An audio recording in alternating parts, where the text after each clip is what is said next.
فتح السلام بشرح صحیح البخاری الامام، وہ تو اس دور کا لکھا، اب میں بتاؤں گا۔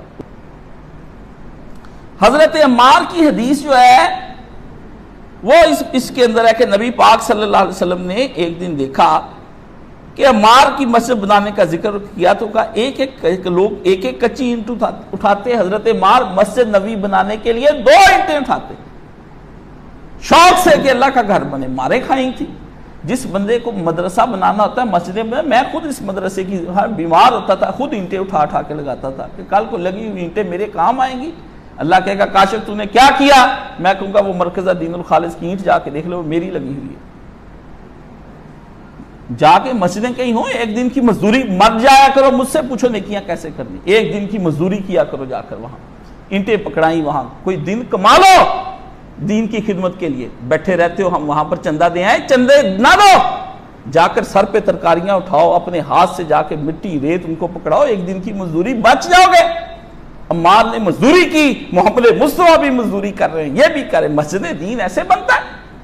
تم لوگ پھوٹیاں کوڑیاں نہیں نکالتے، گھر بناتے ہو کروڑوں روپے کے اور مسجدوں کے لیے 10 روپے نہیں نکلتے۔ حضور نے دیکھا مٹی بہت پڑی، آپ نے صاف کی، کہا عمار افسوس،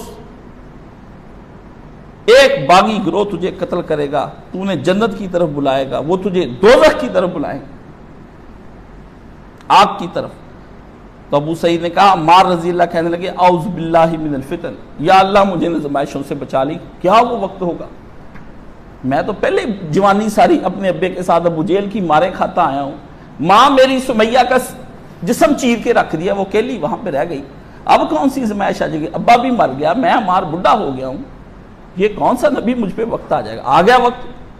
جس دن پھر عمار حضرت معاویہ کے خلاف جنگ لڑنے کے لیے حضرت علی کے ساتھ چلا گیا، شرب آخری وقت میں جب پیا نہ پیالہ دودھ کا ساتھی نے دیا تو پیتے ہی کر رو پڑے۔ کیوں روئے؟ موت سے ڈر گئے؟ کہا نہ، نبی نے کہا تھا عمار آخری وقت میں جس وقت تو جنگ کے لیے جا رہا ہوگا اور اس کے بعد تمہیں دنیا کی طرف نہیں واپس آنا، وہ دودھ کا پیالہ ہوگا جو تم پیے گا۔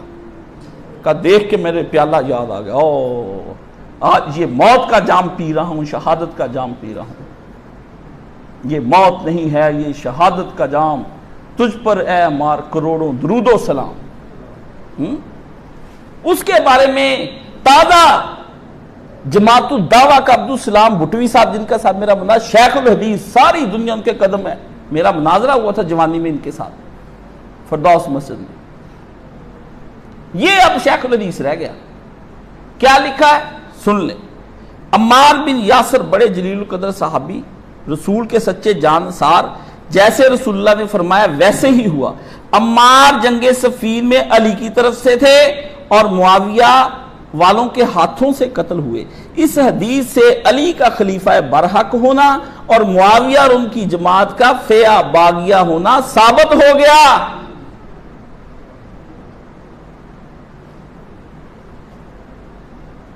اور حضرت کا پھر آگے بہانے شروع کر دیتے کہ نہیں جی وہ اجتہادی غلطی ہوگی ایسے ہوگا، ٹھیک ہے نا، لیکن فیع باغیہ یہ اب کیا کہتے ہیں سارے حافظ زبیر اور دوسرے وہ عتیق الرحمن علوی جس نے محمد علی مرزا کا رد کر کے پمفلٹ نکالا ہے، نہیں جی وہ کوئی اور تھا، مسلم شریف میں تبدیلیاں، ہر جگہ تبدیلیاں، نہیں جی وہ باغی، اس نے کہا باغی تھا باغی، لیکن اللہ ان کو معاف کر دے گا۔ کیا؟ کیونکہ ان لوگوں نے ساری زندگی دین کا کام کیا۔ اب آگے جملہ جو کیا ہے، یقیناً ان کی غلطیاں ان کی نیکیوں کے مقابلے میں کچھ حیثیت نہیں رکھتی۔ انہوں نے بعد میں نیکیاں بھی بڑی کی، غلط پر کی غلطی، یہی مولوی ساکھ بنا رہا تھا کہ وہ باغی گروہ ہے، غلطی ہوگی اللہ نے معاف کر دے، یہ کہتے نہیں تم کا اپنا لکھے، یہ تازی چھپی ابھی پہلی جلدی آئی ہے۔ کل ایک بہت بڑا عالم کہتا ہے یہ جی ایسی میرے پاس جماعت الدعوہ کا آیا پچھلی جمعے، کہتا وہ کتاب آپ نے پڑھی؟ میں کہ لیا دکھا کتاب، میں کہ اللہ پڑھ لا، مولانا صاحب کو گالی دیتا تیرے استاد جی نے بھی یہی لکھا ہے، ہو ہکا بکا ہو گیا، میں کہ پڑھتے نہیں نا، ہم تو طاقت تیرے پیچھے توڑے چڑھ کے میں بیٹھا ہے تو ان میں چھڑ دا لو دیوبندی عالم دین، وہ میں نے کہا تھا پرنٹ نکالنا۔ یہ تحفۃ العلمائی ایک کتاب ہے، شرح جامع ترمذی، مولانا سعید احمد پالنپوری، انڈیا کے عالم ہے، ابھی انتقال کیا، بڑے پکے دیوبندی ٹکا کے لکھتے، پہنچ جاتی چیزیں ہمیں ساری۔ اسی وقت اب بیت زمزم پبلشر نے اب چھاپی، حضرت عمار کو باغی جماعت قتل کرے گی، صفحہ نمبر 415، ابواب المناقب جلد 8۔ حدیث رسول، حضور نے فرمایا خوشخبری سن لو عمار تمہیں باغی جماعت قتل کرے گی۔ اب وہ باغی کے آگے ترجمہ لے، باغی قانون شکن، اسلامی حکومت سے خروج کرنے والا۔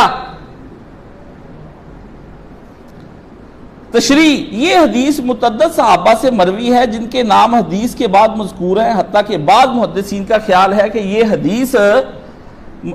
حدیث متواتر ہے، اور جنگ صفین میں حضرت عمار رضی اللہ تعالیٰ عنہ حضرت علی کے ساتھ تھے، حضرت معاویہ کے لوگوں کے ہاتھوں سے قتل کیے گئے، پس یہ حضرت علی کے حق پر ہونے کی واضح دلیل ہے۔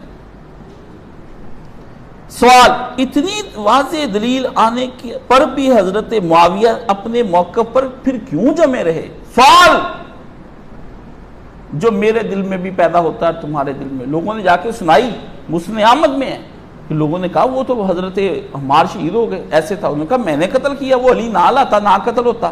علی نے کہا وہ پھر حمزہ کو بھی رسول پاک ہی لے گئے تھے۔ بندے نے سوال کیا کہ استاد جی اتنا واضح موقف اب سن لے، میں تو نہیں کہتا، مولوی کہتا جو کچھ کہتا ہے، مجھے نہ کل کسی نے کہنا بھی تم نے یہ بات کہی ہے، جیسے میرے استاد جی کو کہتے تم نے بات کی، گستاخ ہے، اس کو گولی مار دو، ایسے کر دو ویسے کر دو۔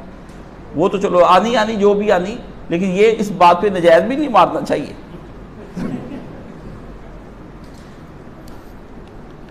جواب، اختلاف میں دماغ صحیح کام نہیں کرتا۔ آدمی اپنے عمل کی کوئی نہ کوئی تعویل کر ہی لیتا ہے، چاہے وہ کتنی ہی لچر کیوں نہ ہو۔ جیسے منکرین اسلام کی سمجھ میں اسلام کی حقانیت نہیں آتی، وہ شرک کی تعویلیں کرتے ہیں، اسی طرح جب حضرت معاویہ سے یہ بات ذکر کی گئی کہ عمار ہماری فوج کے ہاتھوں مارے جا چکے ہیں اور نبی علیہ السلام نے یہ فرمایا ہے، تو حضرت معاویہ نے تعویل کی کہ ہم نے عمار کو نہیں مارا، علی نے مارا، وہی ان کو اپنے ساتھ لائے اور وہی اس کے قتل کے ذمہ دار ہیں۔ اوپر کیا لکھا؟ اختلاف میں آدمی کا دماغ صحیح کام نہیں کرتا، آدمی اپنے کسی نہ کسی برے عمل کی کوئی تعویل کر لیتا ہے، چاہے کتنی ہی لچر کیوں نہ ہو۔